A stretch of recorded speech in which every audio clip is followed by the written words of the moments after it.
Good evening, everybody. My name is Gary Hawkins from the San Diego Astronomy Association, and tonight I'm going to give you my second video tutorial on OBS, this time focused on improving your production techniques to make the EAA live stream a lot slicker. The first tutorial video that I did showed you how to set up a basic EAA live stream on YouTube using OBS. Since that period of time, I've been looking at OBS in some more detail, and I've been able to determine that there are some significant improvements to be made in terms of production qualities by changing some of the settings. So the first thing I'm going to do is I am going to actually show you my EBS, how I've now got OBS set up, and we will go from there. So, okay, so I've actually got my OBS screen up on the page. And I guess you'll probably see a difference from last week, and that is I am using what's called studio mode.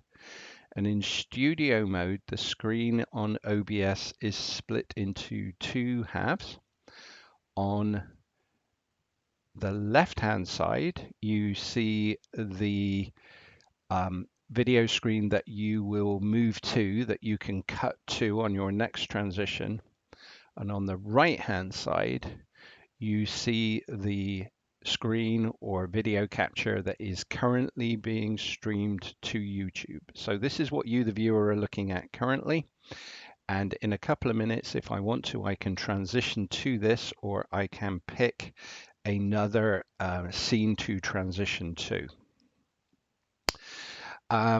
So that's the first improvement, is using the studio mode within OBS. And then the second improvement is I have now stopped using the sources panel in favor of what's called the scenes panel. And the difference between scenes and sources is that in sources, I was able to control individual sources that were being displayed to the screen at any given time. In scene, I can actually set up multiple sources ahead of time, have all the layout and everything done, all the filters and everything applied, and then I can transition to that scene rather than changing sources. So to give you an example, here is my closing slide. You can see it here on the screen.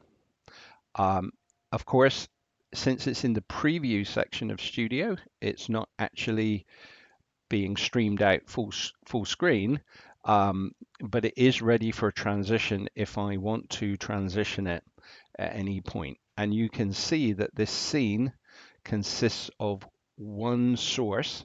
And if I want to, I can add, for instance, another source. For instance, I could go in here, and if I go and do my display capture, actually let me do video capture device.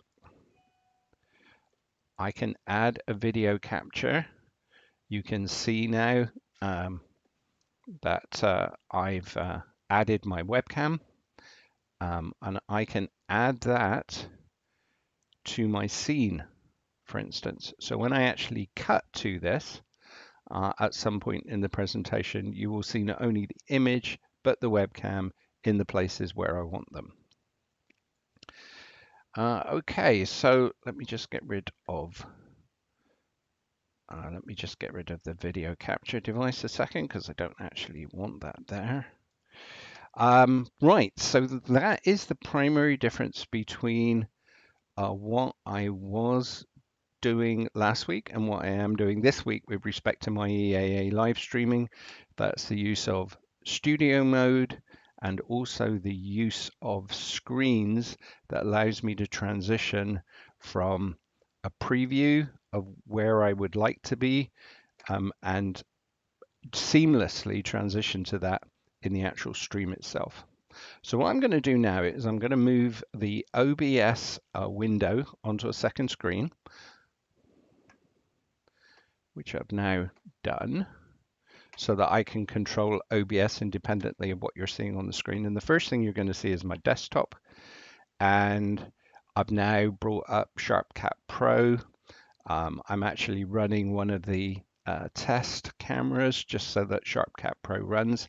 And you can now see that we're kind of simulating being in an EAA live stream. So now I would do my live stream in my usual way. For instance, I would do some stacking, perhaps some histogram adjustments to get the image and everything what I'm looking for. I would then go on to my next target, so forth and so on. And so I would now do my live streaming. I've got my desktop packages set up here. For instance, I can bring up my sky map as well. Let me just do that. So this is all running on my primary laptop screen. I would also have my mount control software running here, etc., etc.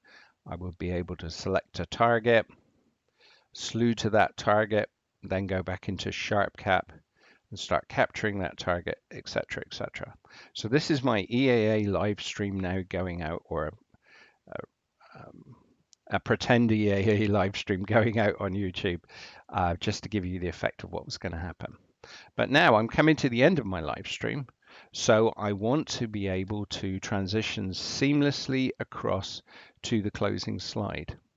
And to do that, what I do is I bring up the closing slide by clicking on the closing slide scene in my OBS, which is running on my second screen.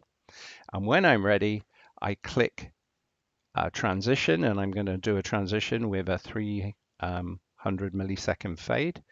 And I would say something like, well, thank you very much for joining me this evening. If you'd like to learn more information, please follow the link to my YouTube channel and subscribe. You'll see that I put a number of videos up there, both associated with EAA live streaming and tutorials on how to do it. If you're interested in more information on the San Diego Astronomy Association, please go to the San Diego Astronomy Association website. The URL is again shown on the screen. And at that point, I would simply end my live stream, and the stream would have a nice ending. The production cuts would have been nice and smooth. And I think you'll see from last week's video and some of the earlier EAA live streams, we've made a significant step forward in terms of production quality. So I'll say good night and hope you enjoyed this tutorial. Look out for further tutorials coming up in the future and live stream events.